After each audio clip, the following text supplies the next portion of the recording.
Hey listeners, Sourdough here.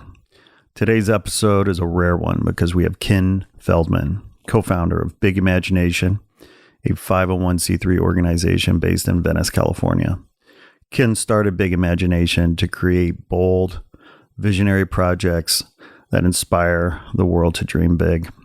In fact, for the last 5 years, Ken and over 1,000 volunteers have been creating an epic artwork at Burning Man called the 747 Project. This project is crazy because they have literally been rebuilding a retired Boeing 747 in the desert just for Burning Man, just for the sake of artistic expression, just because.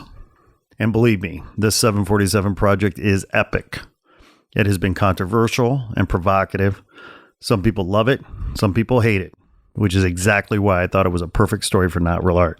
Now, without any further ado, let's get started and talk to Ken Feldman of Big Imagination. Hello, this is Siri and you're listening to my favorite podcast, Not Real Art. I live for this shit cause it's totally lit. Let's go!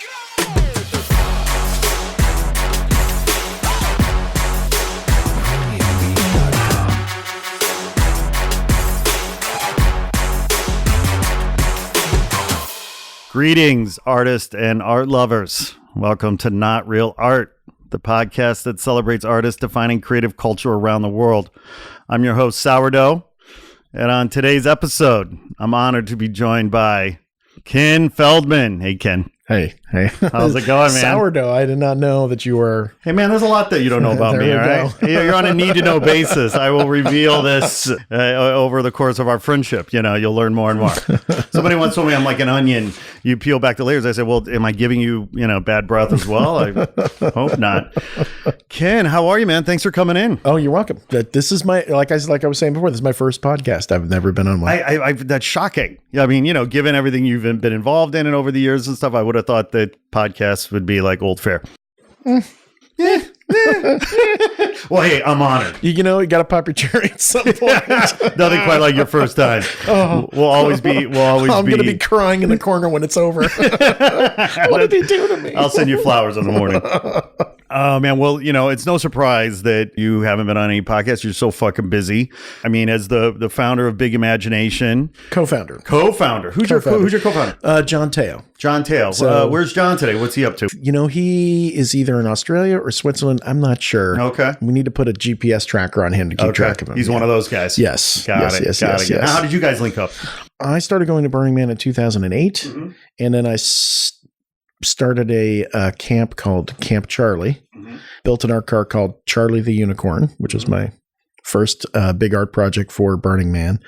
And there was a woman named Autumn who was a mutual friend, and she brought him into our camp, and we were sort of friends through that. And then she sadly took her life, and John and I became much closer after that. And that was in 09-ish? My first year was 2008. I started Camp Charlie in 2011. Got it. Okay. So John joined us in 2011, and then I think it was 2014 when she passed. So who was responsible for the big idea? And when I say big idea, I mean the 747. That was my foolishness. So I was at Opulent Temple, which is a big, long-standing camp at Burning Man. And I remember that year they were at the 2:00 side, and I was with my buddy Greg. At the time, I was camping with Robot Heart, which is now an institution, but that was their second year. And we were both at Opulent Temple, and I saw this bicycle that had been built out of airplane parts. And I looked at it and I said, whoa, dude, wouldn't it be cool if we made an art car out of an airplane? And he said, yeah, man. Sounds like somebody was under the influence. I don't know what you're talking about. It might have Allegedly. It might have been a idea. So idea, right. And the next day back in camp, I was next to Walter RV, and I sketched out basically the look of what the 747 is. I sketched out a 747 with the top off. And said, yeah, let's get a 747, and turned it into a giant art car. And, everybody said, you're an idiot. That's never going to happen. And it had been Who was right? yeah. Well, it's both. They're definitely right on the first part. And so it had been a running joke for a very long time. Sure. I really got the art car bug, and I'm like, I got to build a mutant vehicle. And so I built Charlie the Unicorn, and it was a great experience. It was also incredibly difficult. And I swore up and down I would never do another art car again as long as I lived, unless it could be the biggest, craziest thing of all time. Sure. Well, mission accomplished on that point. But I want to go back. So why was the unicorn car, what was it called again? I'm sorry. So it's Charlie the Unicorn. Charlie the Unicorn. So why was there's that this so difficult? There was this viral video Okay. called Charlie the Unicorn. I don't know. Charlie Goes to Candy Mountain. Oh my God. Yes. Of course I know that video. So Charlie, we're going to Candy Mountain. Oh, you took my kidney. Yeah. So we'll post that on our website for people to. Yeah. So there was virtually no money. It was a very small crew. It was just tough. It was just a little tiny crew of people putting it together. I was learning a lot. We had no money. We had virtually no tools. I mean, we used a used welder. I mean, it was just so difficult to get that thing to happen. And because we didn't have a lot of money, we used, I bought the cheapest base vehicle I could get my hands on, a 1979 Chevy C600. And Will and Tom, who, if they listen to this, and everybody else is part of Camp Charlie, are all they're screaming at me right now. Ah, that vehicle has caused so much trouble. There's just everything about it was just difficult. Yeah. It was beautiful. I think it is not the prettiest art car out there. It's not the best built art car out there, but I truly believe is one of the most beloved art cars at Burning Man. Interesting. Why is that? It's just so janky. Yeah. And people love Charlie the Unicorn in that video. Right. They love that video. And so every time it goes out, people come riding by with their bike, Charlie. It's just, it never stops. Unicorns and the whole thing. And he's like a bitter unicorn. How can you not love Charlie? Yeah, that's right. Right. That's right. So I swore up and down I would never do another one. And I gave it to the camp, said, I'm done. 2014, camp just went off with my friend Fawn, and we just camped somewhere else. And then after the burn, I came back to kind of help out, and I was going to drive Charlie back and all these things. And I was hanging out with Will and with my buddy Ray, and they asked me, would you ever do something? I said, no, unless it could be 747. And then we started riffing and making up all these ideas. We could do this, we could do that, and blah, blah, blah. So on the drive back, Will said, would you seriously never do something again? And I said, look, I would do a 747, but where do you get a used 747? I mean, He's like, I got a place for you. And he said that. He says, you could get one at the Mojave Airport. Yeah. Come on. And I went on Google Maps and turned on the satellite and zoomed in on the airport, and there's the boneyard out there. Right. And I made a few phone calls, and I got a hold of a guy, and he said, yeah, I'll sell you one.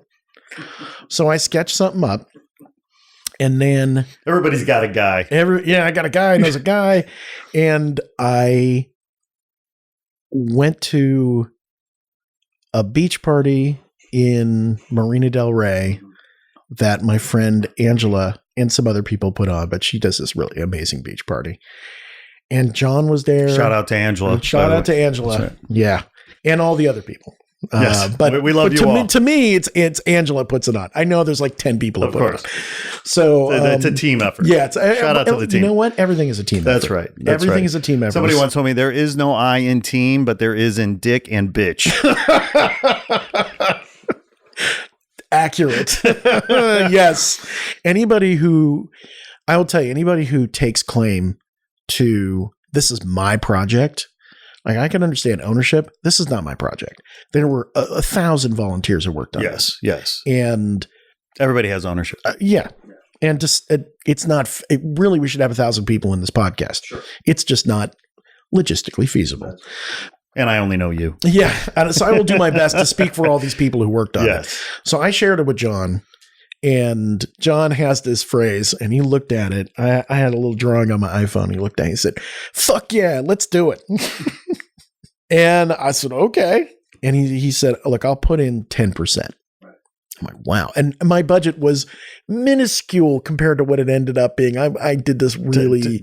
Turns out projecting cash flows is not your strong suit. Yeah, well, and also we started off with a much smaller version. Sure.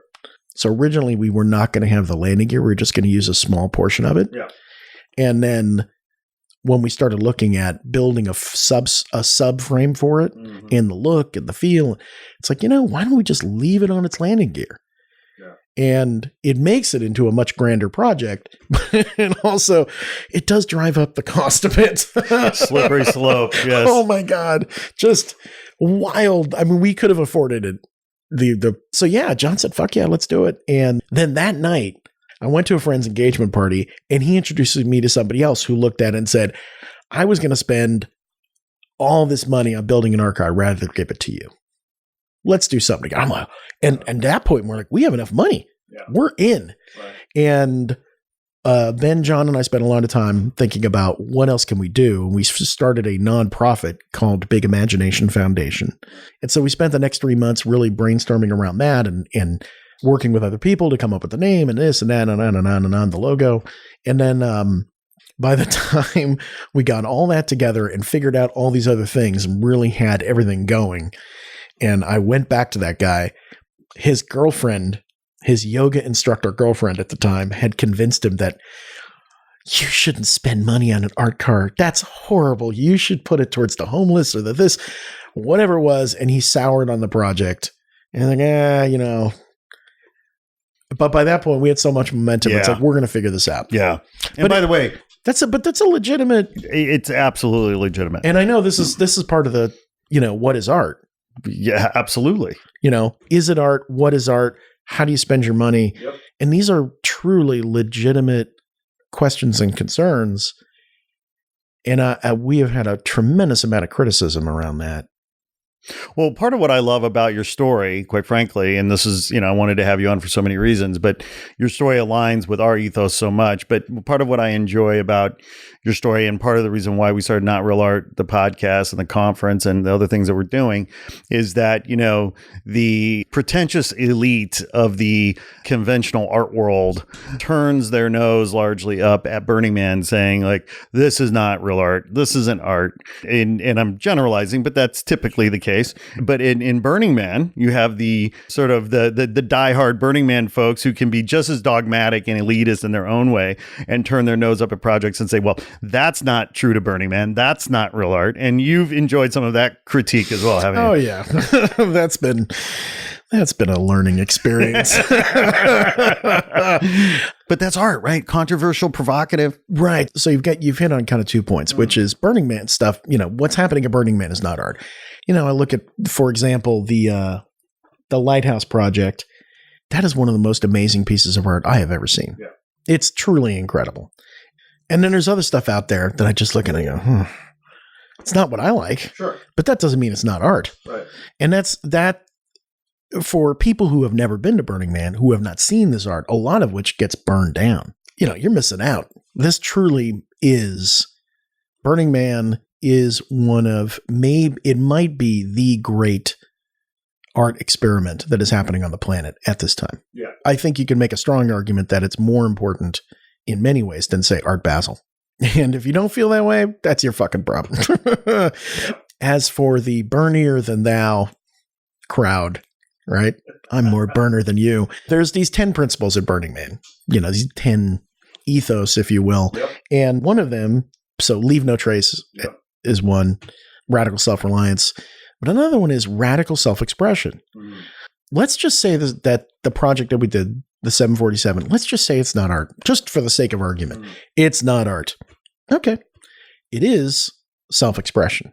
And for people at the event to say that's not art, it's like, okay, maybe it's not.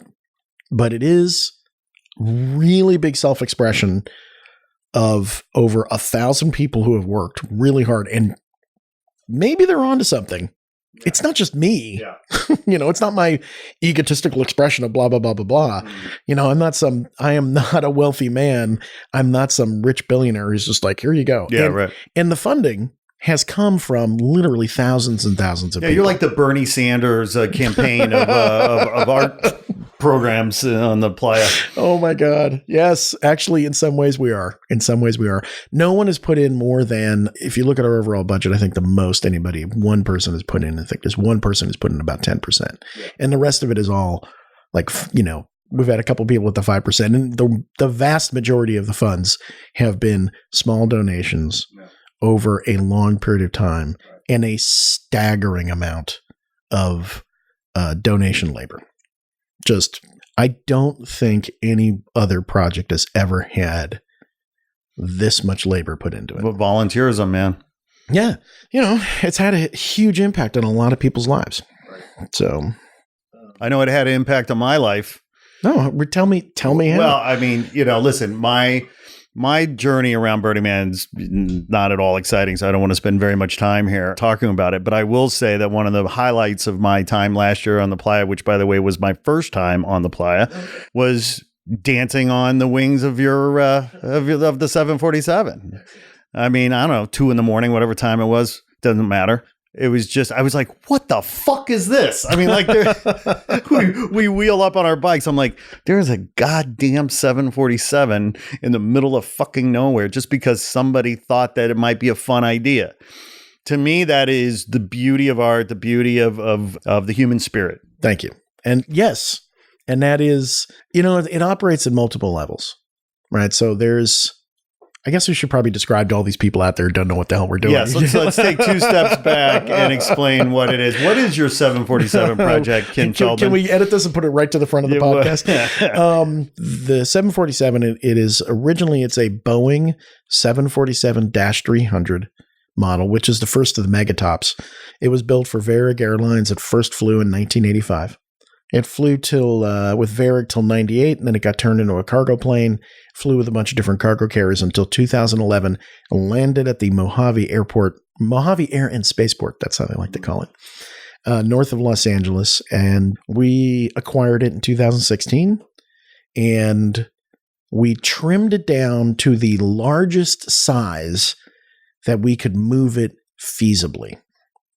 So we took off the tail, took off a big portion of the wings, but it's still half a football field long, 3.5 stories tall, and 7 buses wide. Okay, so that equates into 150 feet long, 32 feet tall, 60 feet wide, and weighs, it's either 165 or 185,000 pounds, something like that. It's big, and it breaks down into 5 pieces. Mm-hmm. So we have the main bottom section. Then we have what we call the wing stub. So it's 25-foot wing sections, which bolt on. And then the front upper half and the back upper half. So we had to move it in pieces over a 2.5-year period. So we took off the front upper half first. Then we took off the back half. So 2016, we had the front. 2017, we added the back. 2018, we brought the rest of it and put it all back together again. And so in 2018, last year, it's not a full 747, but it's enough that you say that's a 7, might as well be. Yeah. There's a reasonable facsimile. It's the only convertible 747 on the planet. Yeah, let's put it that way. It had a little trim job, but it's still massive. Yes. And then, so the experience that we want people to have is we want people to look at it and go, what the hell is that? So there's the in the distance awe experience, then walking up underneath it and looking at it, and the ridiculousness of it, the vast size. There is something to be said about objects that are enormous, that have an impact on people's psyche. By the way, okay, so not to interrupt, but sure, no, please. And I won't remember the names, but one of the key art projects of last year was the sphere. Yeah, it's called the sphere. The sphere. Right. And I mean, this was a big object. It didn't have any utility except to, look at it and appreciate its surface and its size, and to stand under it and kind of walk around. It was a beautiful object. It was, and that I think is also an example of what you're saying. Like, the size does matter. Turns out size does matter. Yeah. It's not just the motion of this. Anyways. And the sphere, it was essentially an inflatable Mylar balloon. Huge. Yeah, huge. And it was beautiful. Yeah. there is something to size. Levitated mass down with Lackawanna. Oh, yeah. Come Right? on. Right. That's this enormous rock that you walk under. Some people get it and some people don't. All the stuff that Christoph does. Right. And I'm no Christoph.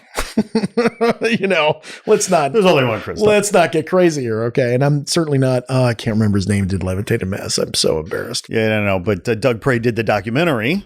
So Right. watch the documentary. There you go. There's the size of it. And there's also, there's something about looking at the incredible amount of effort that went into making a 747.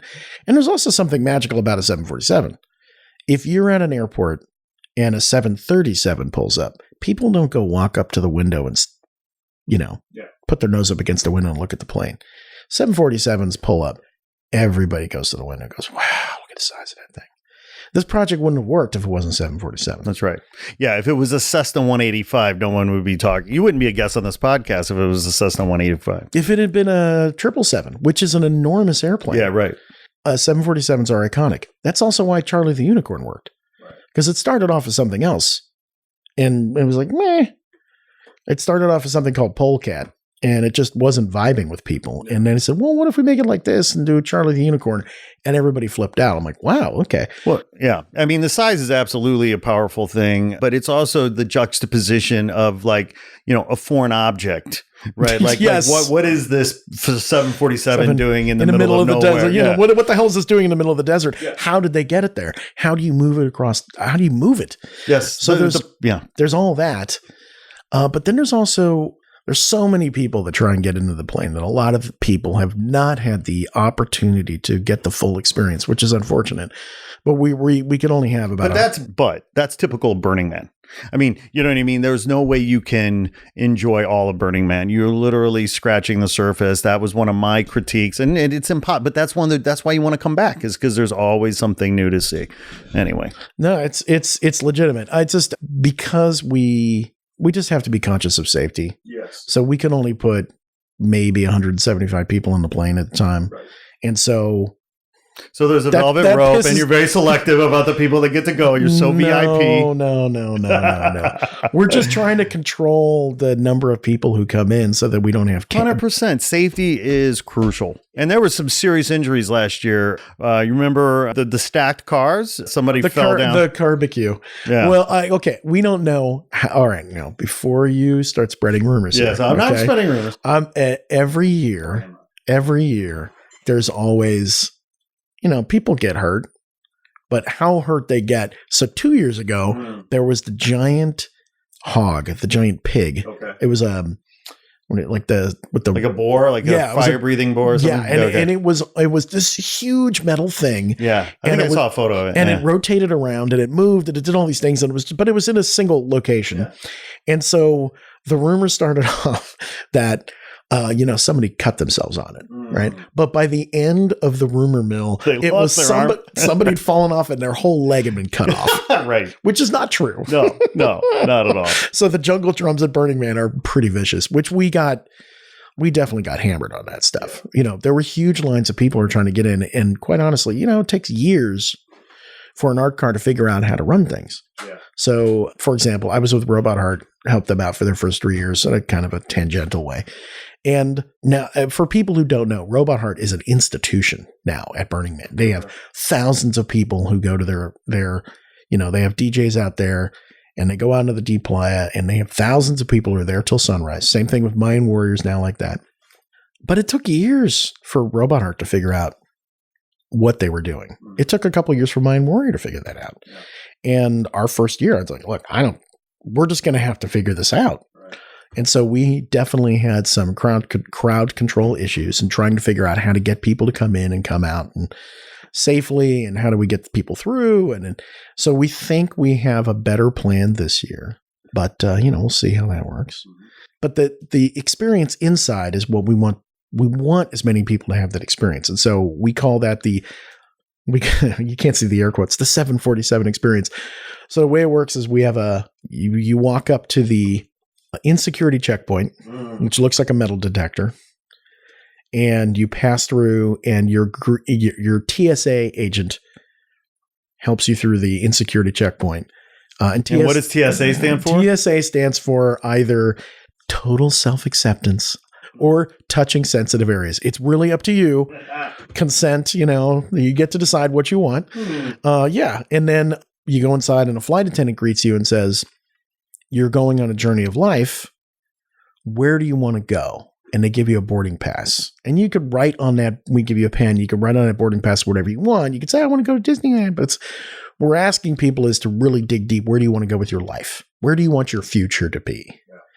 So then you staple gun that up to the wall. We have a wall where you put your boarding passes. And then after that, another flight attendant comes up to you and says, we're the only airline that's guaranteed to lose your luggage. Okay. So now that you know where you want to go, if there's any luggage, any baggage, any emotional baggage that's holding you back from getting there, let us get rid of it for you. And we give you an emotional baggage tag and you write down whatever's holding you back from retrieving. I don't think it's big enough for me. I think I need a few. We have a very large supply of baggage tags. You can take as long as you want, fill them all out, just go for it. And then we ask people to hang them up and we tell people we're going to cut them all down and we take them all to the temple and we burn all of that emotional baggage. We drop it off to be burned on Sunday. Yeah. So the idea is where do you want to go? What's holding you back? Let it all go. And then when that's all done, we give you the little airplane wings. We have the wings and pin those on you and we give you a hug and send you on your way. Right. So there's this big experience. Yeah. And then there's this intimate experience. Right. And we find that 25% of the people are like, yeah, whatever. And 50% of the people are like, wow, that's really meaningful. Mm-hmm. And then the last 25% of the people have a really emotional experience around that. Sure. For whatever reason. It's just a little bit of theater, but it's very effective. And I really wish we had other people who could be on this podcast to explain. Right. So I'm going to massacre this story. I know I'm going to massacre the story, but I'm going to try. Keep it simple. So there's this woman in our camp, an Israeli woman. Her name is Anat, and she told this story. You really got to get her on video explaining the story because I'm going to fuck it up. And she loves running this experience. So she's running it, and it's kind of near the end, and she's kind of shutting it down. And this woman comes up, and she's looking around like, I don't know what's going on here. And this woman had some men with her who seemed to be security. They're kind of keeping an eye on what's going on. And Anat is very open, friendly, and welcomes her in and says, here's your boarding pass and emotional baggage. She's like, I don't need to do any of this stuff. But by the end of it, this woman is crying and tells Anat she's from Saudi Arabia. She's part of the royal family. She has never had a conversation with an Israeli woman. She's having the two of them are bonding. She's like, I didn't know this was possible. And they give each other a big hug and this whole thing. And the next year, which is last year. So that was 2017. That was and 2017. Then in 2018. Okay. 2018, Anat is there, if I have the story correctly. And all of a sudden, this woman shows up and now she's got her whole family. And she said, I brought my entire family back. And I've been looking for you and I've been looking for this plane. And I want them to have the same experience I had. And they had this whole moment. And again, you got to hear it from her. Beautiful. Because it's so magical. Yeah. And there are so many stories like this where people ask, is it art? And I would say, does it have an impact on people? And the answer is absolutely. And we have literally thousands of examples of it having a profound impact on people's lives. Yeah. So I guess if you want to bring this back to the financial equation, what is the return on investment? Yeah, right. I don't know. Well, those are priceless, those stories, right? I mean, at the end of the day, how do you even quantify the value of that one story, that one experience? I will give you another one. This is with Charlie the Unicorn. And this is why this is another really solid example of what is art? Is it worth it? Why are you spending your money on this? Why are you spending your time on this? So, and I'm going to leave their name out until another person you should interview. Met somebody at a bar post Burning Man 2010. And I said, I want to build this art car. And he said, I'm a welder. Give me a call when you get your shit together. Okay. 2011, I call him up and I say, hey, it's Ken. I'm building a giant pink unicorn. You want to come help out? He says, Who the fuck is this? Hello? Who is this? Telemarketer? I said, yeah, we met at a bar. It was like 6 months ago. I finally got my shit together. He said, give you a call. And he says, oh, yeah. Okay, I'll come and help you out. Nice. Okay. 6 months later, he tells me, when you call, and he's a Gulf vet. He's a Gulf vet. Got it. Okay. 5 tours. Wow. Okay. Couple in Afghanistan and some other tours other places. 15 years in the military. He says, when you called, I was sitting there with the gun in my lap. And I was contemplating suicide. No shit. Like, seriously, like, I'm going to end it. And the phone rang and I picked it up. And you said, do you want to build a pink unicorn? And I thought to myself, I could kill myself or I can build a pink unicorn. And he said, fuck it, I'll build a unicorn. And he put the gun away. I'm not kidding about the story. He'll tell you. I just, I don't feel like I have permission to use his name. Yeah, well, and yeah, and I mean, like, literally, I have a freaking tear in my eye. Like, that story is I tear up every time I tell it. And he's a good friend of mine now. And we work together and we've been friends, ever since. But, as difficult as Chart of the Unicorn was, that's just worth it right there. It doesn't, is how do you put it? And he affects a lot of people. Yeah. He has had a huge impact on many, many people's lives. Well, look, I mean, not to, thinking about it at a higher level too, it's like, look, we happen to be living in a time, right, where people have largely lost their faith and trust in government, in religion, in capitalism, and, like, where do you go? If you're pissed off and agnostic or bitter or whatever, where do you go to, try to make peace and find some resolve? And maybe this gets to why, Burning Man is so important for so many people. Absolutely. There are a lot of people who are looking for community. There's a lot of people who are, they're I don't want to say what's the best way to put this? They don't necessarily fit into society well, square pegs, round holes. It doesn't mean that they're not valuable people. They're extremely valuable people. It's just, I went to school and then I got married and I had kids and I got a white picket fence. And and that's a completely legitimate way to live, but that's not a lot of people. Right. Or they're looking for different ways to express themselves, or they're looking for something. Yes. And it could be you find it in, you could find it in a lot of places. A lot of people find it at Burning Man. Yeah. Have you ever heard the joke about there's a Venn diagram and it shows vegan, CrossFit, Burning Man, right? Okay, I would see that. And there's like all three circles kind of overlapping, and right in the middle it says, "Can't stop talking about it." Fanatics. Yeah, you don't necessarily need to be at Burning Man, but CrossFit, man, CrossFit. Oh, absolutely. Oh man, well. Yeah, I mean, and that's what, one of the things that I appreciated about my experience last year at Burning Man. I mean, there were so many things I appreciated, but how international it was too. I mean, at the camp that where did you camp? Well, I stayed at Camp Corny.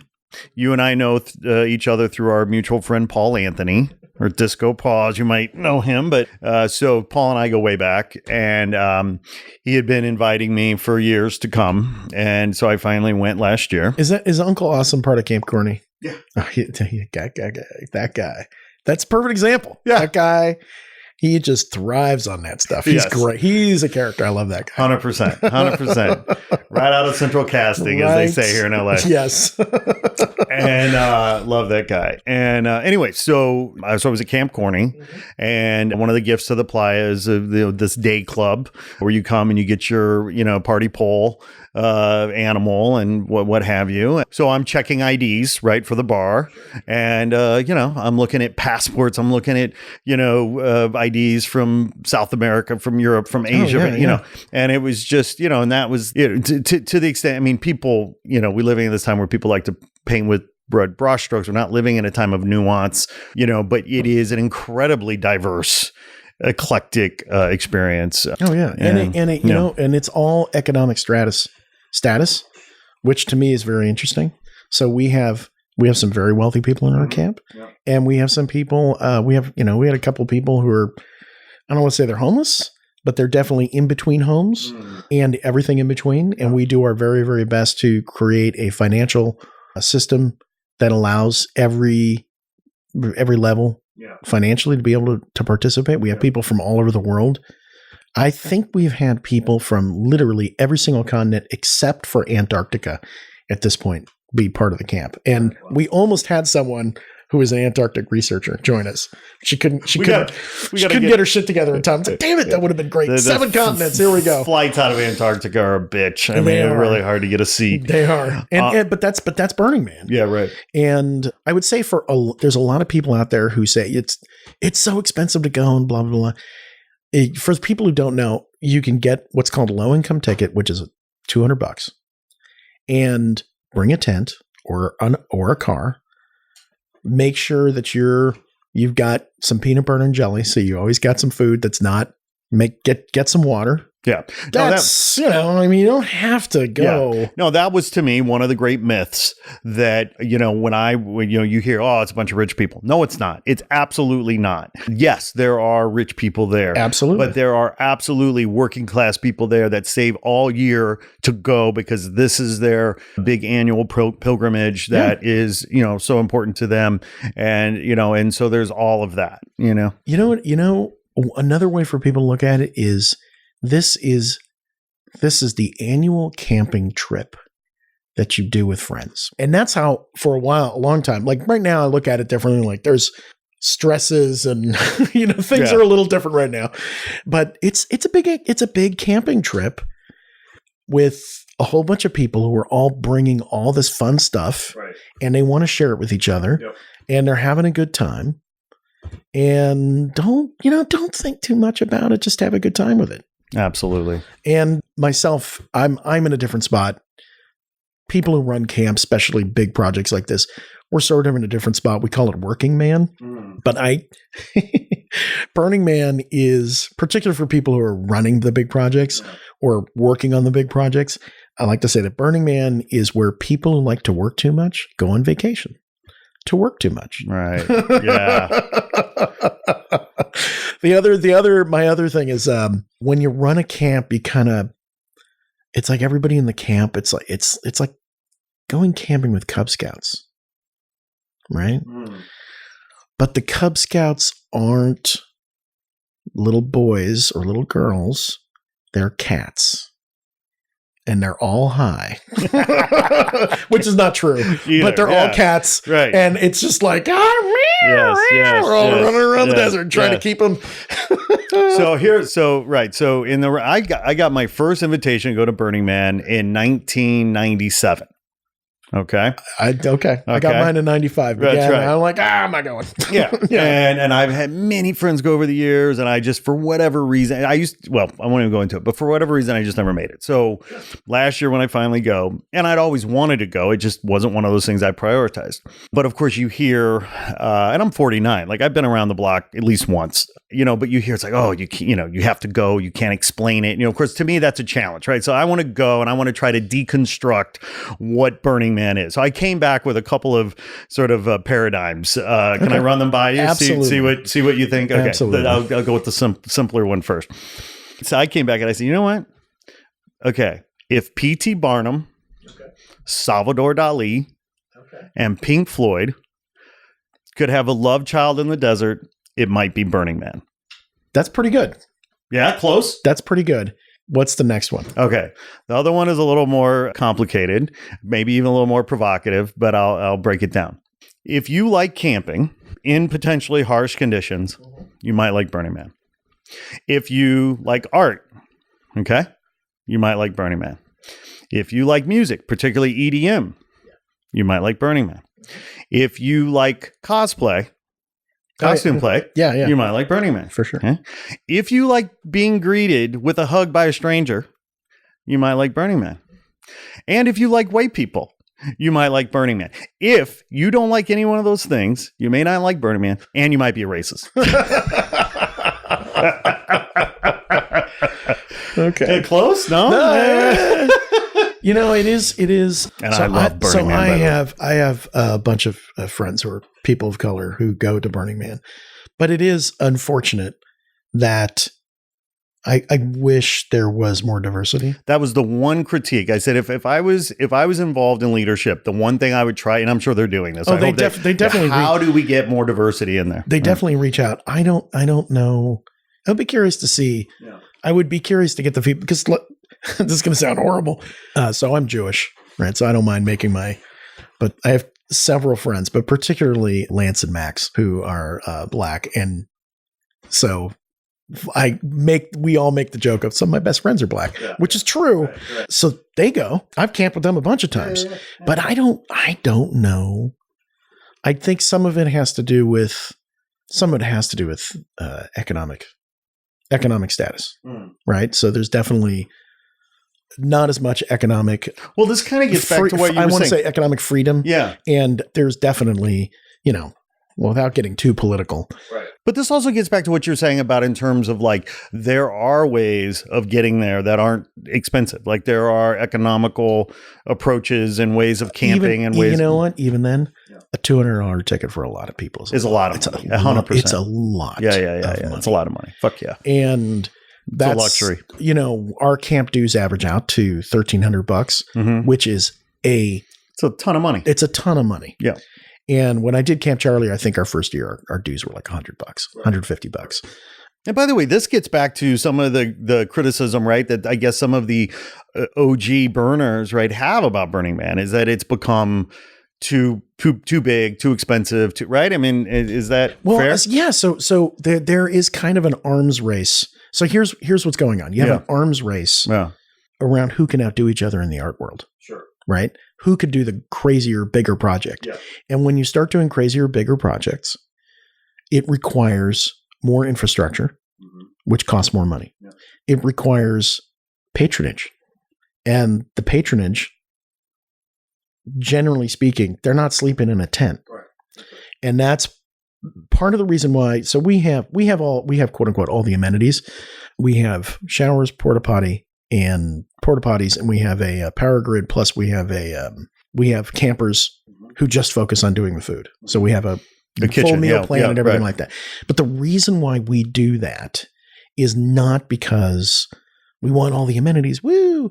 The reason why we do that is this project is so big and so complicated that we have like 175 people in the camp. It's a support system.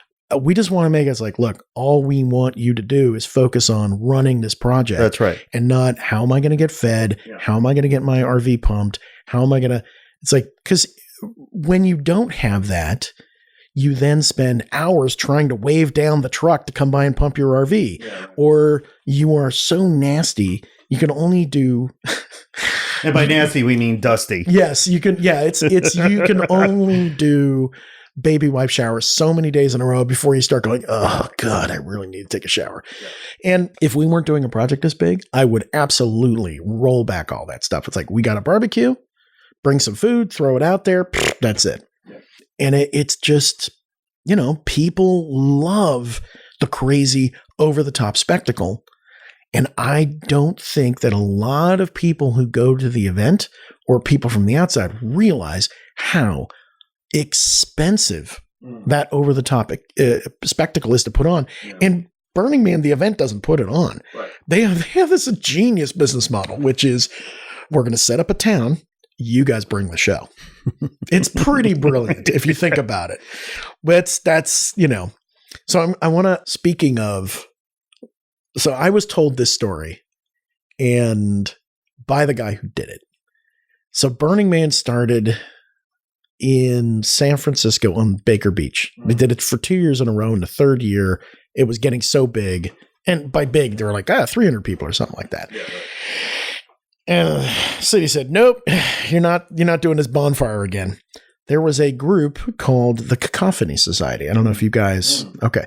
So the Cacophony Society, I think they're sort of an outgrowth of the Merry Pranksters. They're like a genesis or a intellectual Offspring of the Merry Pranksters. Yes. It's kind of an offshoot of that in San Francisco. And their ethos is you tell a joke. So let's say we're going to go out. Scott, you and I are going to go out to dinner and we're going to pretend to be French royalty. And we are going to speak in over-the-top French accent like this, like the Pepe Le Pew accent, and we're just going to go for it. And we're never going to drop the accent the whole night. In character the whole night. In character the whole way. Okay. And no matter what, you never let the joke stop. You put your foot down on the gas and you keep your foot on the gas the whole time. Right. Okay. But here's the thing. Let's say we go out to dinner, blah, blah, blah. Oh, how are you? Blah. We meet someone. We keep talking to them in this, it's so lovely to meet you. You must come to my chateau in the south of France, blah, blah, blah, where my family many, many years ago, their heads were cut off. Okay. If we were to run into them on the street years later, you got to speak to them in a French accent. You got to keep that's commitment. You never let the joke die. Never. Okay. So I went to this thing in Big Sur with the Burning Man kind of core group, and they were telling the story how after Burning Man got, you can't be in Baker Beach anymore, the Cacophony Society said, well, we're throwing this party out in the desert. Come out and join us. So Larry Harvey and a few people went out there and blah, blah, blah. And I'm gonna wreck the story because we'll piece it together. Piece it together. Right. I need to get somebody in here to. We'll print corrections on the website. Yeah. So the story goes a couple years into the event, somebody says, "I hereby declare this Black Rock City," and there's like 40 people out there, all drinking and shooting off guns, and just have tents and it's nothing, Yeah. And he says, "I hereby declare this Black Rock City," and it's not really a city if you don't have a street sign. And they had made a street sign, and they put it down, and they hammered it into the ground. And then Larry Harvey said, "Well, it's not really a city if you don't have a coffee shop," and he put out a folding table and a pot of coffee. Right. Okay. And that was the beginning of the city. It was a joke. It was a joke. And Black Rock City has grown and kept growing. And now there's, they added departments. There's the Department of Mutant Vehicles. There's all of these departments and divisions. And it's, it's a full-blown city. Yes.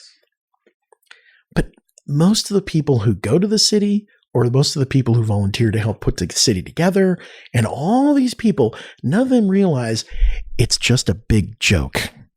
The whole city is just a big, giant joke that has gotten wildly, wildly out of control. And someone has put their foot on the gas and they're not taking it off. That's what's really going on. Black Rock City is Larry Harvey and a few other people. It's their big and the man. The reason why they were burning the man is you're sticking it to the man. Fuck you, the man. Now the man is the man. The man has become the man. Now there's all these regulations and there's bureaucracy and all this other kind of stuff. And you just got to step back and just say, Jesus, okay.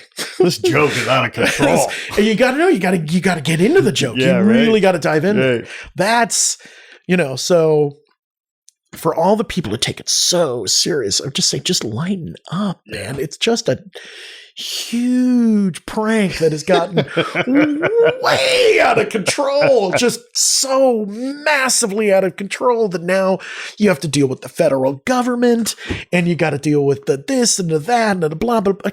Come on, man. Just get a tent, go out there and And there are a lot of folks that are out there, tinting it up. Oh, yeah. I mean, it's fantastic to see. I love that story. What a great story that is. By the way, I would do a tent, but I'm out there for so damn long. I mean, I'm out there for a month. Right. You can't do a month out there. Yeah. Well, and no. Not in a tent. Yeah.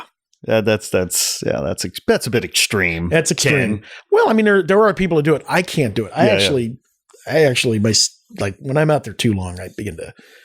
The playa dust is pretty rough on your skin if you're out there for too long. So a little hot tip for everybody: you got to make sure vinegar yourself off every night because that vinegar is acidic and the playa dust is very base, Mhm. so that will neutralize that. And then be sure to use the rub the lotion on its skin, or else it gets the hose. Yes, it does.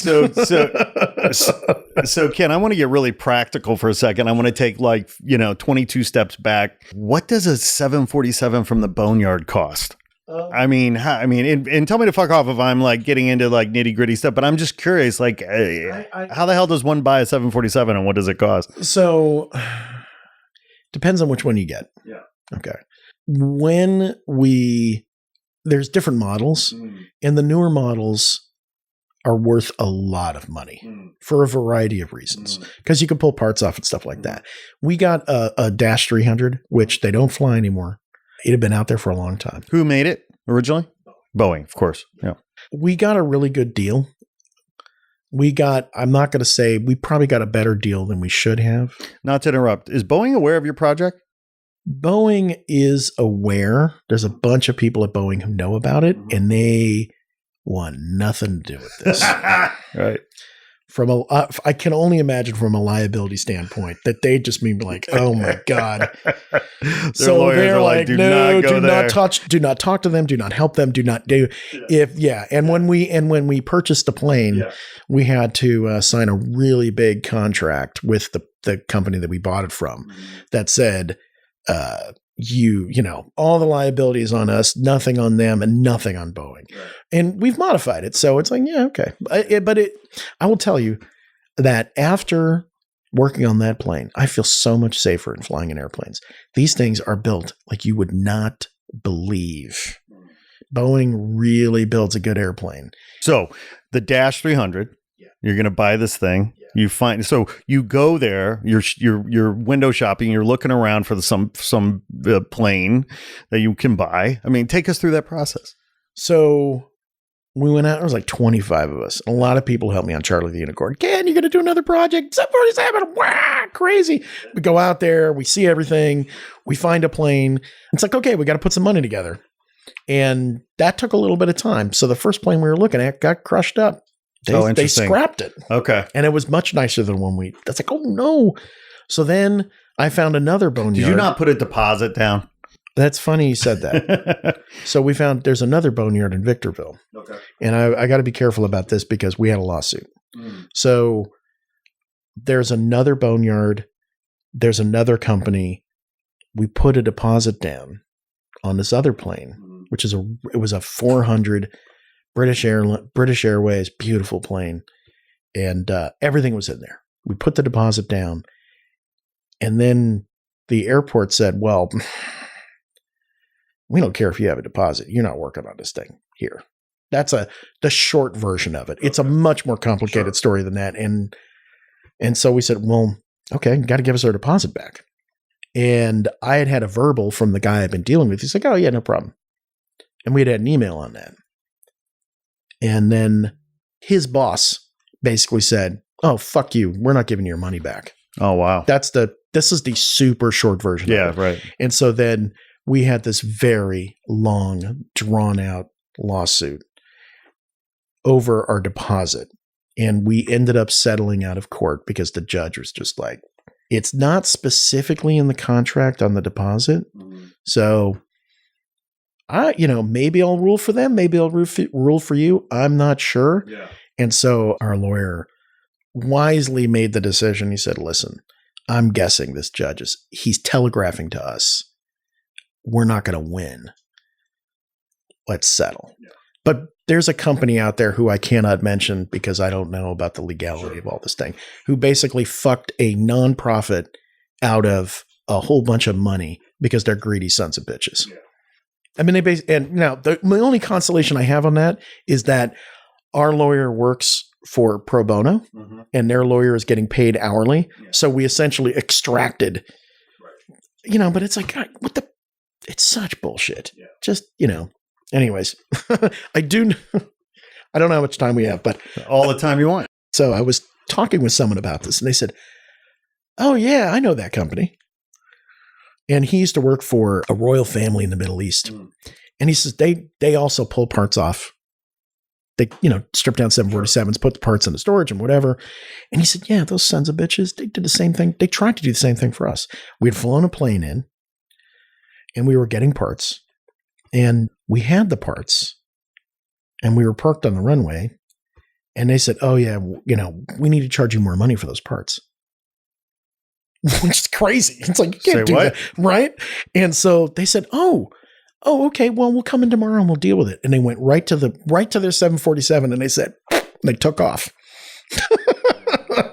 It's like, we have a contract. Yeah. You can't change the contract and you're not going to stop us from taking off. And they just bailed. So that's, anyways, that's like the only truly bitter thing about this project is to watch someone. It was so hard to raise money for this thing. Yeah. And it's like people donated their money and have somebody just literally steal it from us.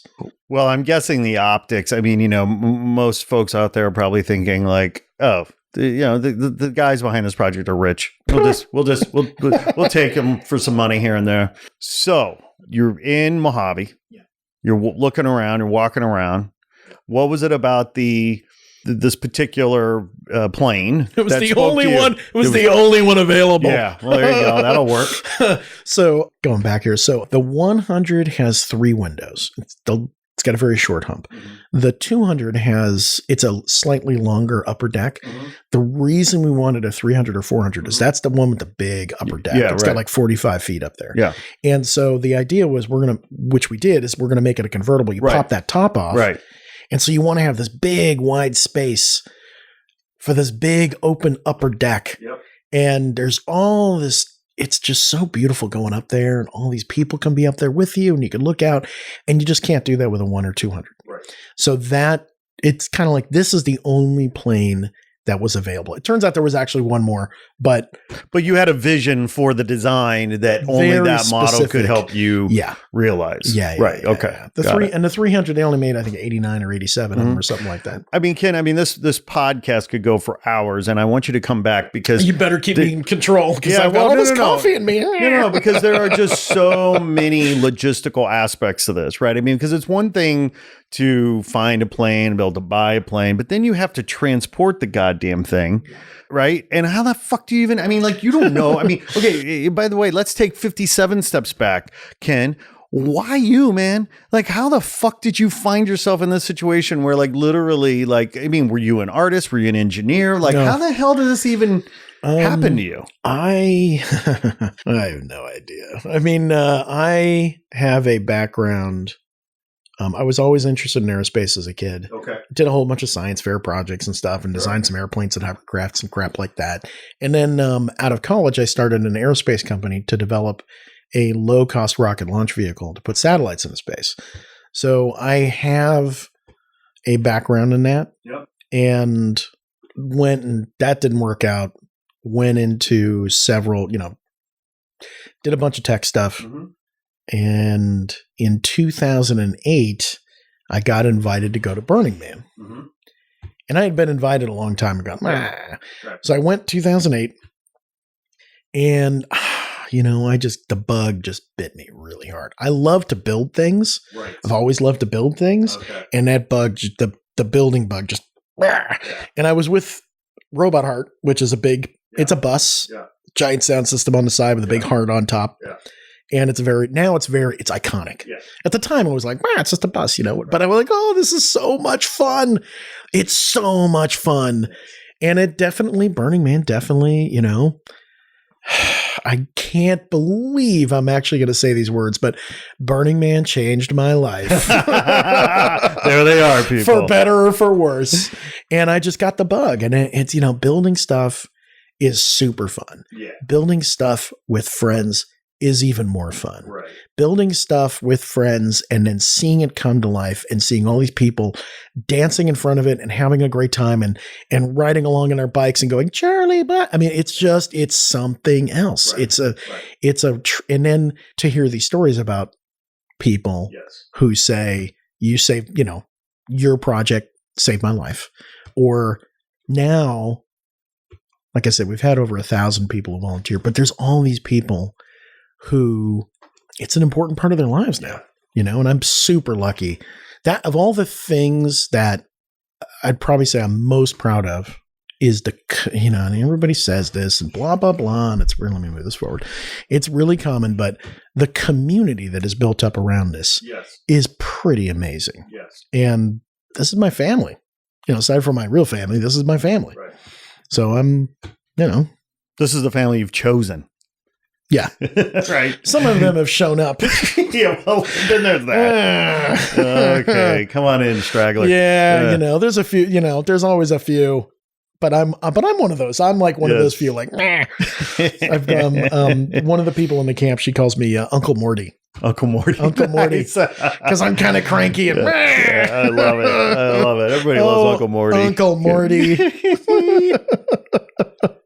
Don't let this coffee-driven laugh fool you. I'm a cranky old bastard. Well, and that's it. Look, I mean, this is one of the reasons why I was looking forward to having you on the podcast, because as we've discussed, offline as well, I want to help you tell your story and document the story, because there are so many dimensions and facets to it. I mean, there's the logistical stuff, which, we could talk for hours about how the hell you deconstruct a plane and move it 500 miles from the boneyard to Reno, there's all that. And, and you and I have talked offline about all these Hail Mary miracles that have, been this whole project, this whole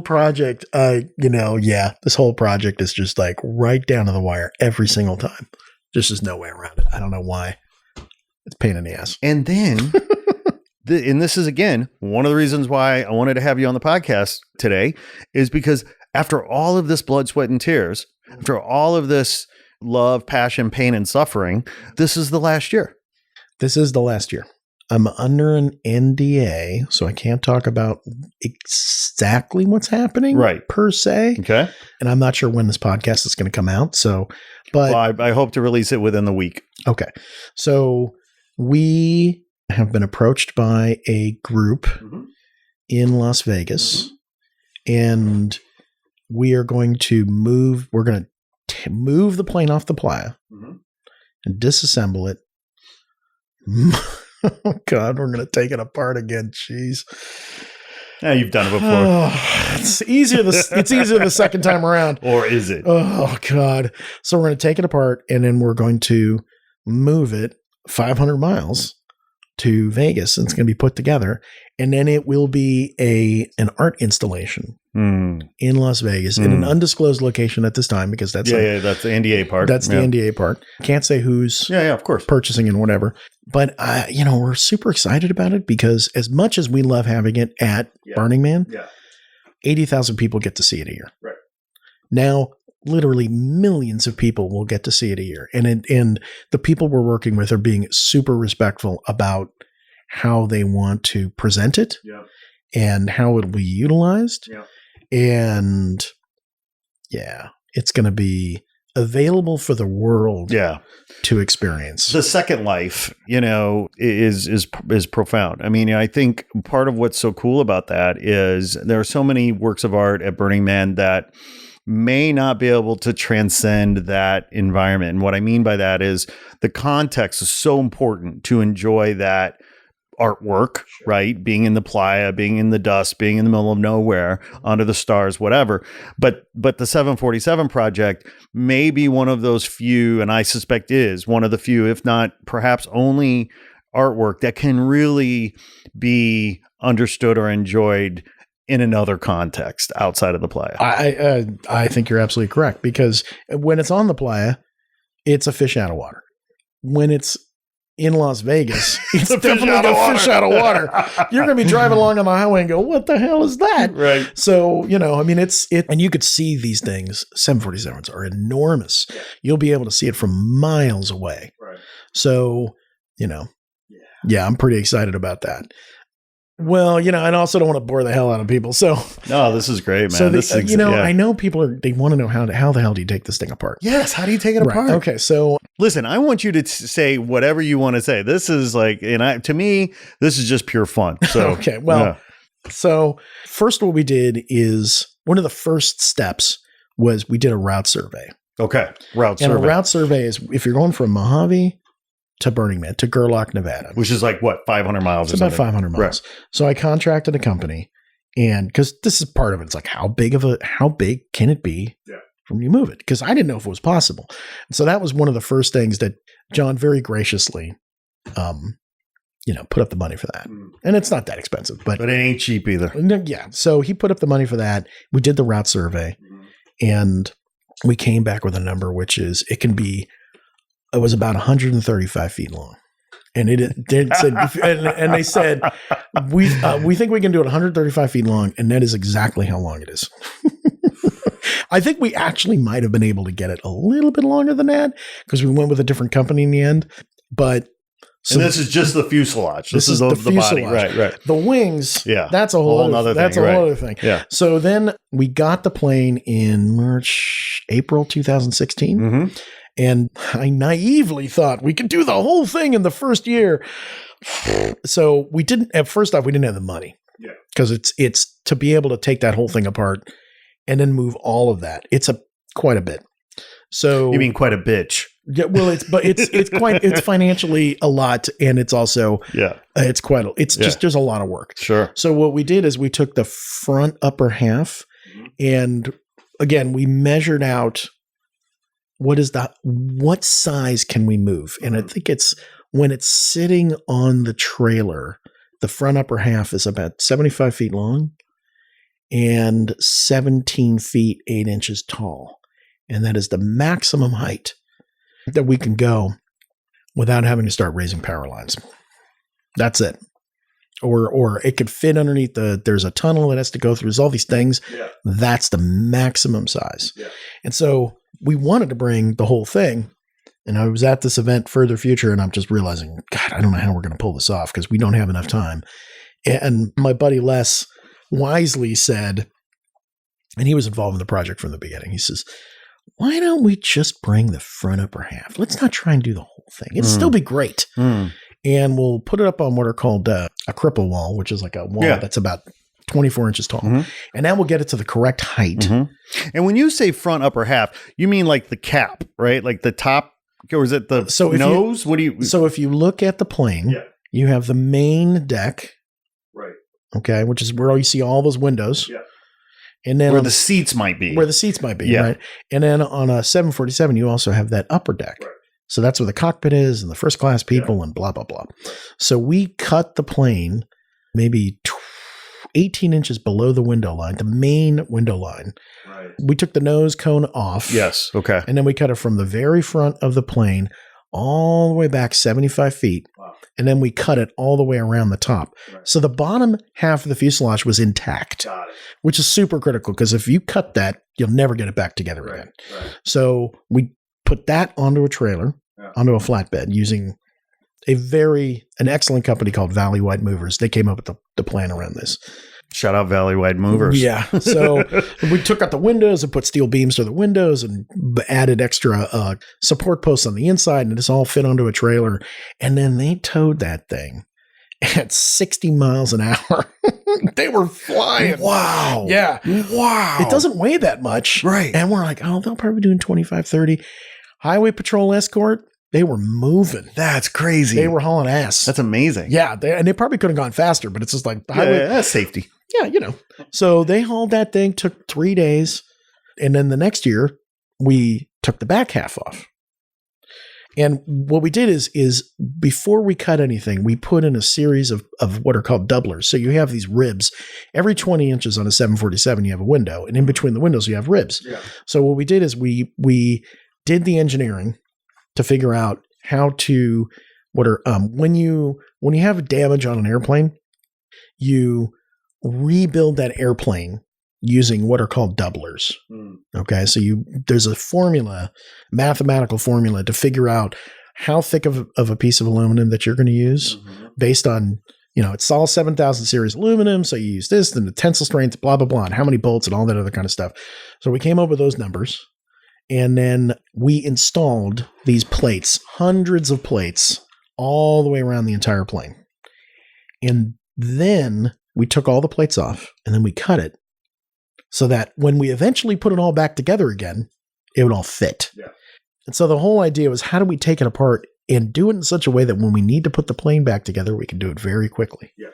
And it'll fit perfectly, because we want to make sure the doors work and everything else. Right.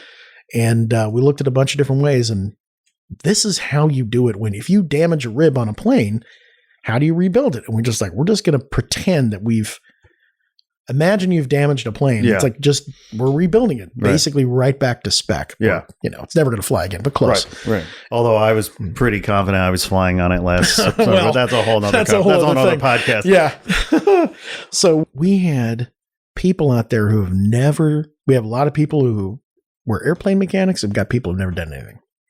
And we very carefully taught people how to, you take your aluminum plate, you bolt it into plate, you use clamps, you do this, you do that. We had a pattern marked on the plate, and then we taught people how to drill through and then pull the bolt in, and we clamped everything into place, and we had all these plates into place in the front half, and we marked them very carefully, because if you if you don't put them back exactly the right order, they'll never fit back, right? Put all those in plastic bags, put them into storage. Came by with a 16-inch gas-powered circular saw, like they use on cutting people out of cars and stuff like that, right. And cut that whole thing off. And we had a 90-ton crane out there, and they popped that thing off. And I'll tell you, when you see this huge piece, and I've got some pictures of you guys. Sure, absolutely. Huge piece. It was just floating along, and it's like, wow. And it is a testament to how ungodly strong Boeing builds the 747. I mean, it really, truly is just an engineering marvel. They designed and built that plane from start to finish in 28 months. What? Yeah. Yeah. They did from concept to finish. Well, the initial engineering study with a small group of people took a little bit longer, but when they said go, if I remember correctly, it took 28 months. It is one of the largest engineering projects ever executed.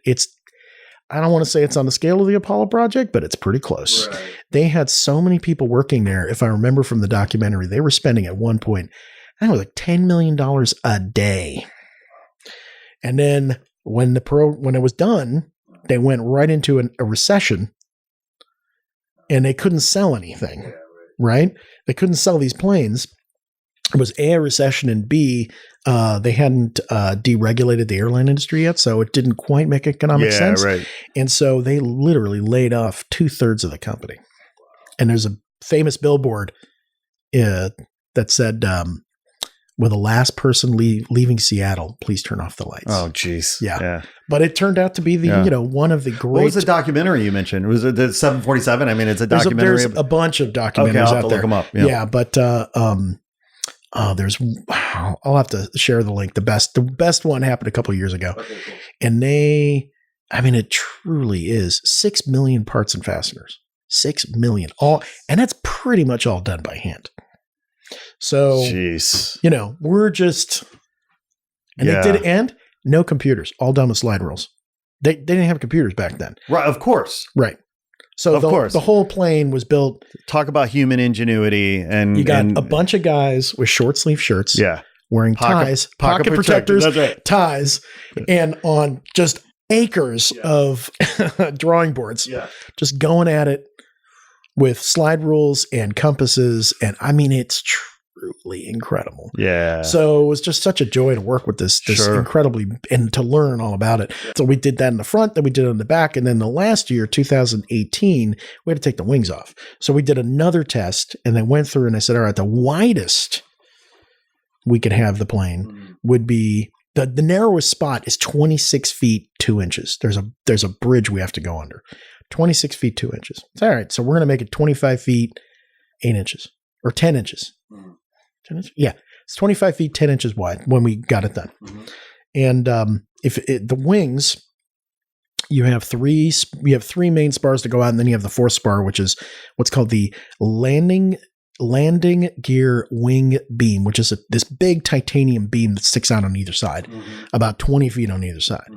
And we could not get from Boeing the information on how to take those wings off, because the wings are bolted on. Yeah.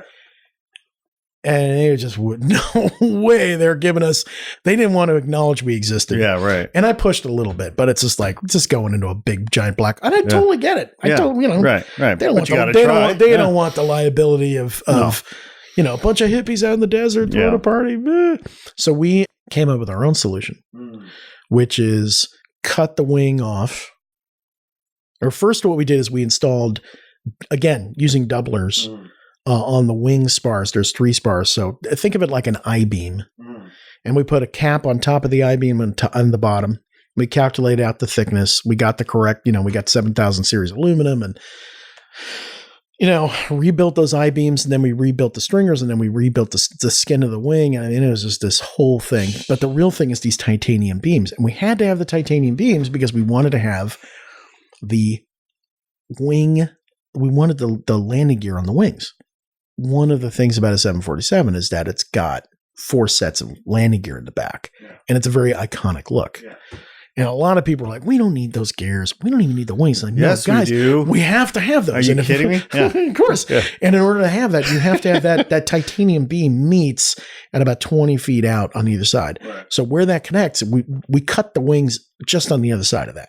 Okay. Like, that's the narrowest we can go. We can't go any narrower than that. So the wing beams, if we had left them on, the plane would have been 60 feet long, 60 feet wide. So we'll cut it, and it'll be 25 feet, 10 inches, or 25 feet, 8 inches, 10 inches.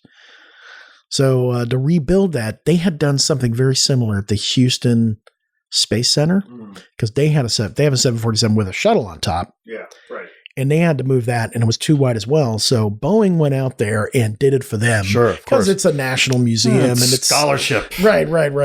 And we went out there, and I looked at how they did it, and all these pictures and everything like that. It's like, okay. And they use titanium plates. And I priced it out, and each one of those plates is going to be like $10,000. It's like, there's no way we could do that. And I found this guy who does aluminum remnants, and there's different types of aluminum, and he gave me a screaming deal on the highest strength aluminum you can get. That's exactly right. We did all the calcs, and then we had to you got to put the plates on top and bottom, and you got to drill them into place. So there's a gentleman who's part of this project, and his name is Karu. Karu. Hey, Karu. Shout out. Yeah. And I think it was in 2016, like 3-4 months into the project, he just sailed in from out of, like an angel from the heavens. From the heavens. Said, I'd like to help out and whatever. I'm like, of course, volunteer. I had no idea the level of skill, talent, and drive and passion that this man has. He is there. I mean, we have a lot of people like that in the project in different ways. Yeah. But Kaber, from a machining and welding standpoint, we would absolutely not have this project done without Kaber. Wow. So he was mission critical. Oh, yeah. Yeah. I mean, there's a lot of people like Nikki. Of course. We wouldn't exist without Nikki. Right. Because Nikki's on, but and there's just so many people like that. But Kaber, from a build standpoint. Anyway, so Kaber, I'd said for years, literally years, getting these titanium beams off is the project. It's not taking the front and back off. It's not moving. It's how do we do that? And he and I came up with a plan, and we got the super incredible mag drill.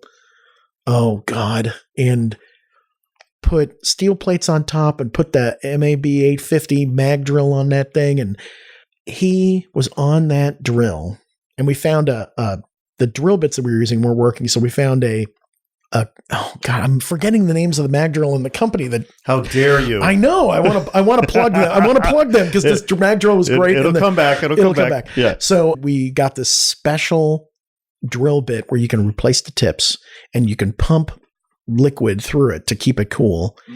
And Keiru was on this drill for damn near 3 weeks. And he drilled 262 holes through 6-inch thick plate. Jeez, 2 inches of that is aluminum. And he literally just sat there and just, he figured it out. It's like a millimeter every 10 seconds or something like that. And he just sat there and pulled on that lever. And you have to have the right touch. Yeah, right. Because otherwise it won't work. And I have a picture of how Boeing did it, and they have an automatic tool. Finesse. That's the word. Yes. They have an automatic tool right. that were drilling 2 holes at once and all, and they had like all these guys and everything like that. Yeah. And we had Keiru. So he was out there and we put all, and I tell you, it fit perfectly. He's a master. He is a master, and the work that was done and the way it fits together is perfectly. It just fits perfectly. So we took all his plates off. Now we know, like, we have to cut it right here. And then we started off with a 16-inch gas-powered saw, and we broke a bunch of blades. It's like, all right, that's not going to work. So I got a 9-inch electric Milwaukee with a concrete cutting blade, and we sat there for days and days, just slowly but surely grinding through this titanium plate, this titanium beam, and blowing through discs. And then we also had to grind down all the stuff. So it was Adam and Jacob and myself, and we're just going at this like, God, this is taking forever, and our arms are falling off. So that was one side. And then the other side, we had to cut it off. And some guy, he was a mountain climber. He lives in a van. Yeah. And he's like, van got life. that van life. Yeah, he's got that van life. And he's like, yeah, man, let me take a crack at it. And Jacob and I remember, we're like taking turns, like every 10 minutes, 5 minutes. We're like, oh, my arm's falling off. Here you go. This guy did the right-hand side of the plane. And he did it in, I think it was like 2 days. All by himself. All by himself. Just some volunteer guy. These fucking rock climbers, these mountaineers, man, they're just built from stone. They can just do it. Just grind it down. It was stunning. So there are so many stories like that in this project where I don't know what we're going to do. And all of a sudden somebody shows up, or somebody has an idea, or we're never going to get this done. And like 24 people show up, and everybody's drilling at once. And there's a few plates get done. And then the next thing you know, by the next day, the entire half of the plane is finished. It's just so many events like that. It's pretty beautiful. It's so inspiring, man. Yeah. So anyways, I better stop talking. Otherwise we will be here for days. Because there are only 2.5 years worth of work on it. Okay, so all right. I mean, this is please, let me just finish. Which go is for it. When we put the plane back together again, it fit virtually perfectly. The only hiccup when we put it back together is that there was the plane sagged just a tiny, like a 16th of an inch. I did notice that. I didn't want to say that to you, but last year when I did notice, this is sagging. No. That's not what I'm saying. When we tried to put it down, and everything was just off just a tiny. We're like, what is going on here? Because the back half fit perfectly, and the front half was just off a tiny little bit. Right. And so we had it on there, and the crane guys put a saddle underneath the plane and lifted it up just a fraction of an inch, and literally the whole plane the whole top just fit right perfectly into place. Yeah. But that just shows you how precise everybody was. Right. We were off we weren't off just it was about a 16th of an inch, and then everything fit in perfectly, and everything went back together absolutely perfectly. The landing gear fit on absolutely perfectly. So it's everybody did a phenomenal job drilling it out, cutting it, putting it back together, and it just shout out to the team, man. Oh, yeah, man. I mean, the 1,000 plus volunteers. Oh, yeah. Yeah. Labor of love. Yes. Wow, man. Well, and they've signed the landing gear, by the way. So there's a landing gear door. Okay. And we didn't think about this until the second year. God, So anybody who came down and worked on the plane for more than 2 days. Yeah. After the second year, which is unfortunate because there was a lot of people who worked the first year. Sure. And we just hadn't thought this out. And so one of the landing gear doors, we put out a little grid and people signed their name. And then Carrie, aka Sunflower Rage, went in there and grinded out their names. So their names are permanently ensconced on the plane.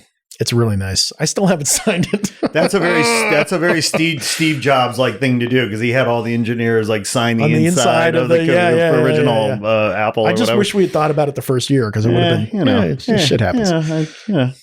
You're doing okay, my friend. I think you're managing quite well.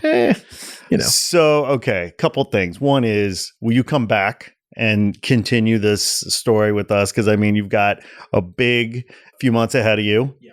It's incredible what you're embarking upon. Oh Jesus! What? And I had to bring it up. Let's see if we can pull it off. And we've pulled it off to this point. That's right. Well, and this is a key point you're making, right? Because this is all the stuff that's happened to date. The next 6 weeks for you are insane, or 12 weeks for you are insane. What does the next, say, 6 weeks look like for you? So right now we're in storage on private land next to the playa, somewhere between 10 and 20 miles north of Black Rock City. I'm not going to put the exact date out there. No, don't do that. And it's covered in camouflage netting, right? So you can't really see it all that well. So we're going to move the plane out of storage, which is an enormous operation. Yeah. When we put it into storage, I did not. That's a whole other story. I didn't realize how soft the ground was at the area where we're putting it in. Yeah. And because the playa ground is hard. I mean, it's hard, flat and right. And then when you get to the shoreline, which is the edge towards the mountains, it gets really soft. Yeah. And there was a little stretch, and that 2,500 feet. That's pretty soft, and that required us in order to not damage the playa, because I love the playa. It's beautiful. Yeah. I don't want to hurt it. So we had to and we don't want to get the plane stuck there. So we had to bring in all of this heavy equipment and these mats. So you have to lay these mats down so that so the plane doesn't sink and it doesn't damage the playa. So we have to basically do it in reverse. Yeah. So we have to lay half a mile of roadway down for these mats. Well, how much does one mat weigh? Well, the first ones we were using were 1,000 pounds apiece. So they're 14 by 7 feet wide, called Mega Deck. And the new one is this LD25, which rolls out. Oh, it's aluminum mat that rolls out. It's 82 feet long by 10 feet wide. So it's going to be a lot easier. So that we're going to lay out this 2,500 foot runway, and we're going to slowly and carefully back the plane up onto the hard playa. Yeah.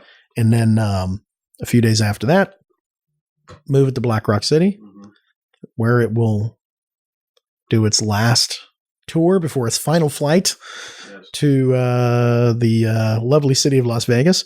So then we have to take at the end of the burn, we're going to take the wings off, that's going to be an effort, but we have a lot of really good people. So I feel confident we can get that done.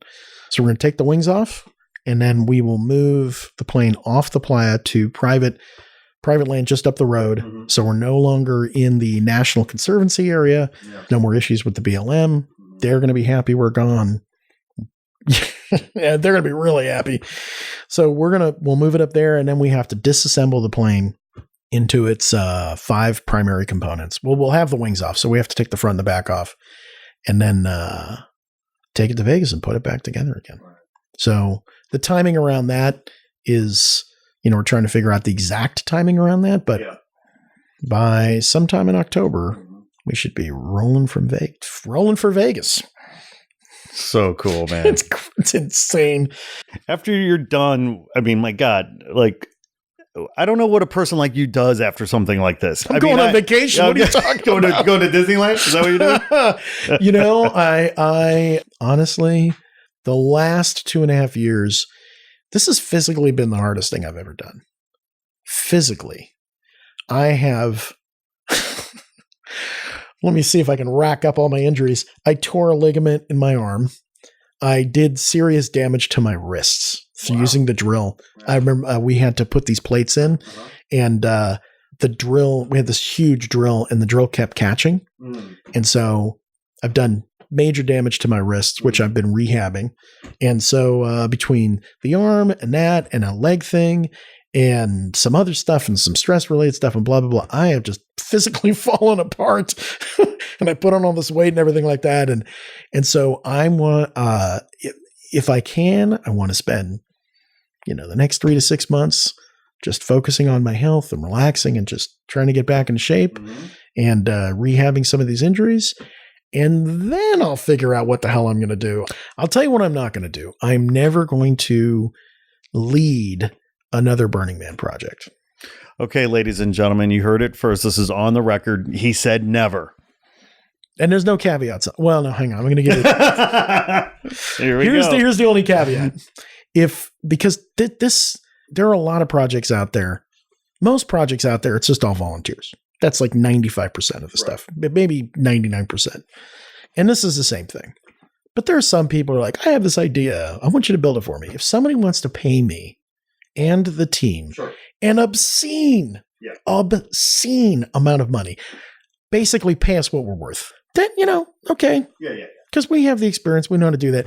But unless there's I need to make some money. Yeah. I haven't worked in years. I can't afford this. I mean, you've worked for a hell of a lot over the last year. You haven't made any money. I was taking just enough to cover my rent and my healthcare costs. Yeah. And it's like I have just scraped by. Yeah. So I think it was less than $35,000 a year. So that's in LA. Yeah, that's poverty. You're living below the poverty line, basically, or right around there. Yeah, if I wasn't, especially on the west side. Seriously, if I didn't have that rent, if I'm living in a rent control place, right. If I didn't have rent control and my mom had given me her car, her 1990. Shout out, Mom. Yeah, 1990 Acura Integra. If I hadn't had that, there's no way I could have afforded to do this. Yeah. And I also am not married, don't have kids, don't have any payments. So I'm just lucky. Yeah. I'm super lucky. And I'm super lucky to be able to do this. Most people can't afford to do this. Are you an artist, Ken? Do you consider yourself an artist? All of my friends would say, you're an artist. All of them. I'm just lucky. I'm super lucky. I've been super blessed.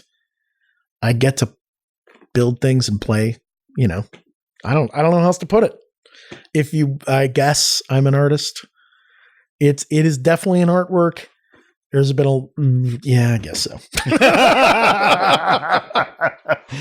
Yeah. Good. I was hoping you were going to get there. Yeah. Don't get me wrong. There are other projects I want to do. Sure. I'm just not doing it for Burning Man. Right. And I'm not downplaying Burning Man whatsoever. Right. No, been there, done it, got the t-shirt and then some. Yeah. And here's the thing. I want to help other people. I don't have to be in charge. People have ideas, happy to help, consult with them. Mm-hmm. People are like, I need some help this weekend. So many people have helped me. Man. Yeah. Right. I got a lot of weekends ahead of me helping other people. Yeah. Giving back. Man. Yeah, there's huge joy in that. Yeah. It's just, and what's really great is not having to make the decisions. It's like, oh, you want to do that?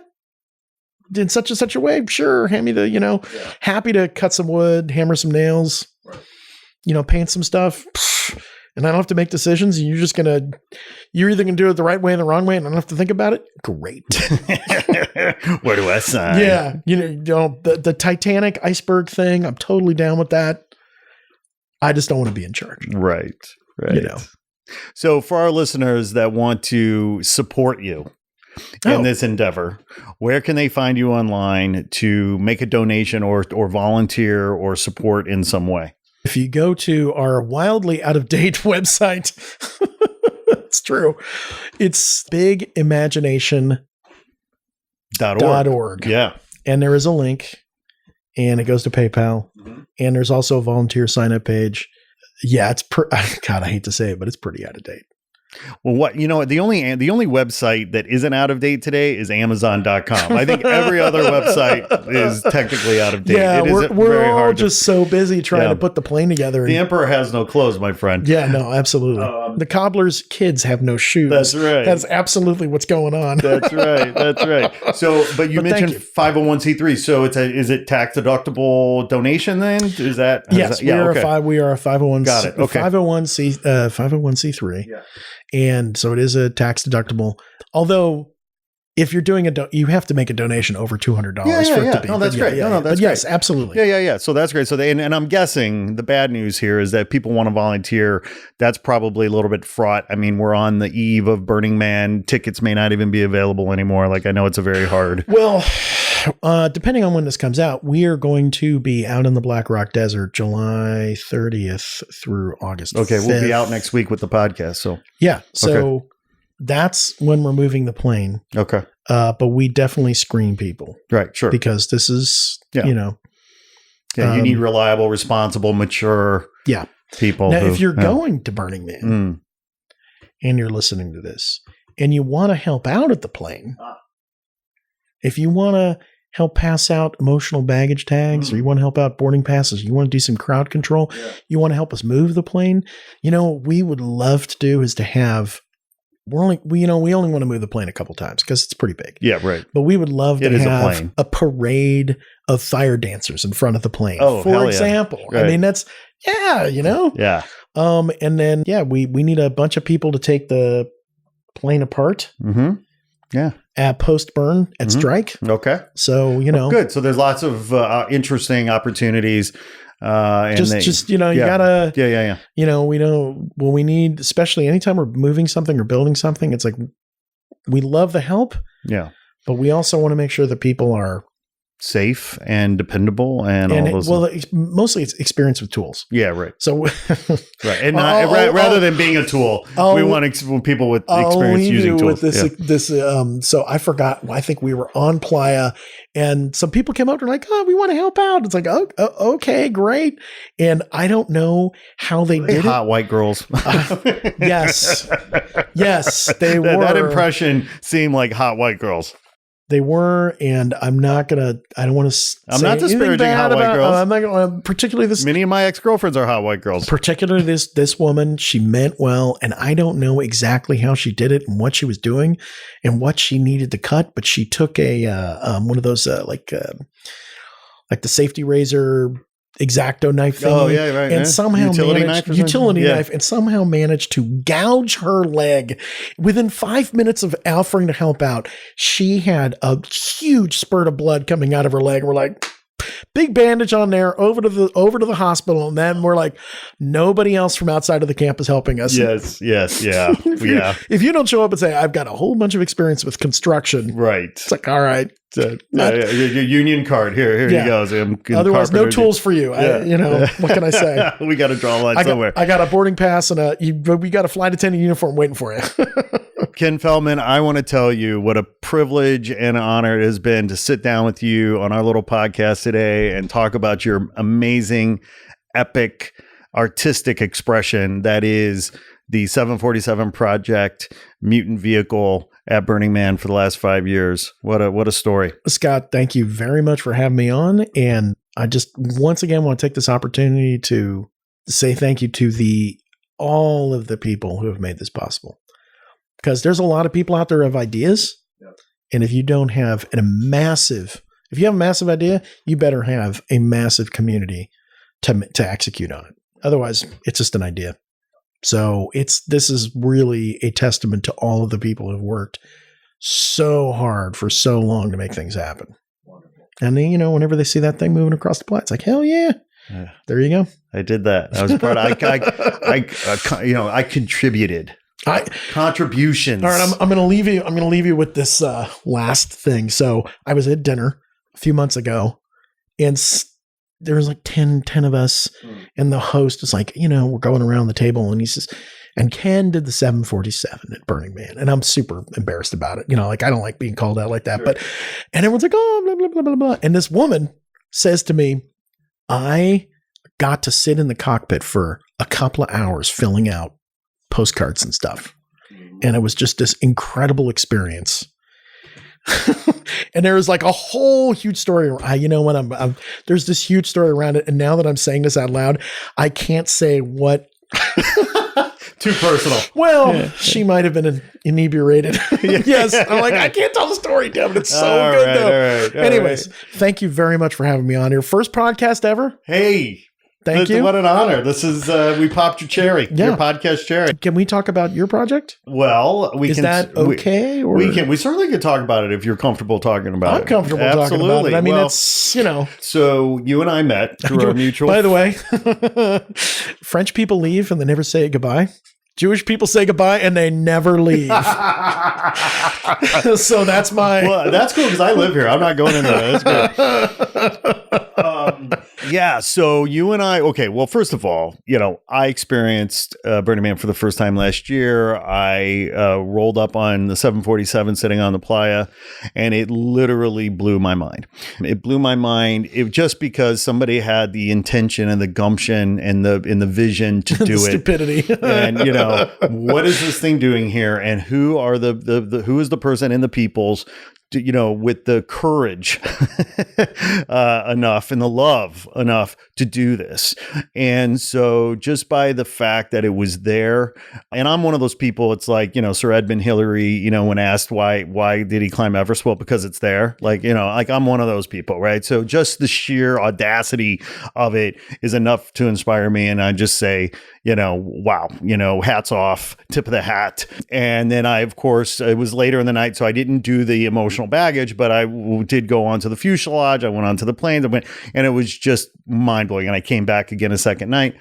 And then so to actually meet you a few weeks ago through our mutual friend, Disco Paul Anthony, Camp Corny, and you and I chatted briefly, and I was made aware that this is the last year. So to me, as soon as I heard it was the last year, I was like, what? Because I just discovered it last year. So like, how dare you take it away from me? This year, you know what I mean? Okay. Just wow. a tease. Just a tease, Scott. But because of the epic nature of this artistic expression, for any number of reasons, my first thought is, well, how are we documenting this? How are we telling the story? Are we documenting? Are we telling the story? And that was my first question to you. It's like, what are you doing anything? Have you done anything? And you sort of, if I recall, sort of snicker, and you're like, oh, I wish, like we have a little documentation here and there. But yeah, well, and you were saying, oh, we've been so busy, and yes, we'd love to, but so then you and I started chatting about the possibilities, and then coming back to LA, we both happen to live in Los Angeles. So we got together with our colleague, Hans Fielestad, documentary filmmaker. So who's actually holding the camera right now? You guys Who's actually in the room. He's here. He's being very quiet, holding the camera. But he had a vision. And it's funny because after I spoke to you that night, I called him immediately after you and I chatted, and I got him on the phone. I said, here's the thing. I've had a few drinks. But I just met this amazing artist. Are you telling me it's a idea? Yes, idea. I said, I've met this amazing artist. I told him the story of the 747. I said, there may be an opportunity to help Ken make a movie about this project. And of course, Hans was like, wow, that sounds so cool. Let's talk further. He had a vision for what this could be, because really the word that kept coming up in our minds is honor. How can we help honor this project? Sure, a talking head documentary about the drama and the politics and the adventure and the blood, sweat, and tears. Like, sure, that's a legitimate approach, absolutely. But what if this was really an art film, an art project meant to honor this epic artistic endeavor? And we started seeing it in our mind's eye, and Hans did a great job of sort of talking about how this is driven in large part by an incredible original musical score and just these epic cinematic 5K images and all this stuff. And so we just fell in love with it and sat down with you and pitched the idea. You immediately took to it and said, yeah, let's, that sounds cool. Let's do this. And so getting your blessing was a third of the battle, right? Okay. The other third, and these are all critical thirds.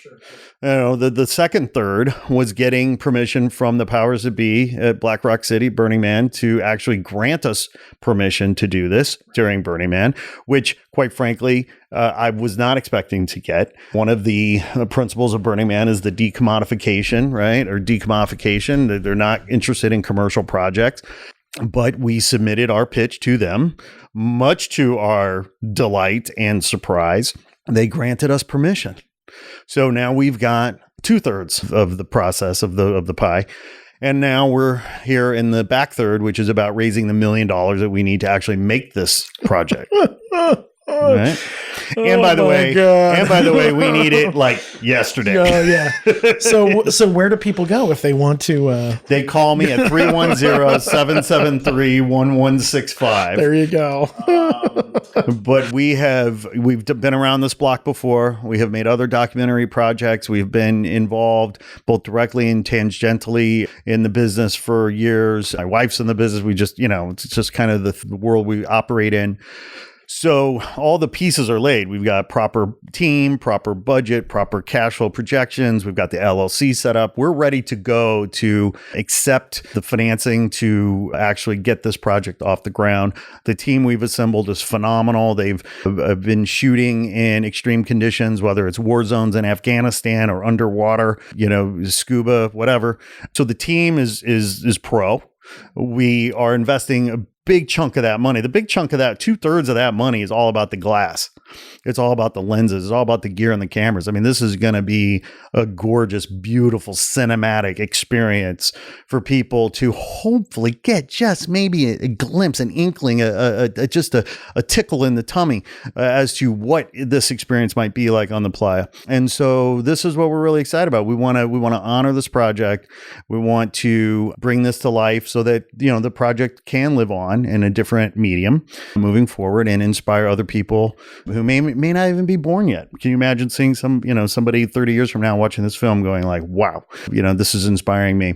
So this is what we hope to do. Now we're in the fundraising stage. We're calling in favors and reaching out to friends and family and complete strangers to say, hey, let's get this money together because this is a worthy project. And so we hope to be joining you, Ken, and the crew in the move out and for the next 6 to 8 weeks.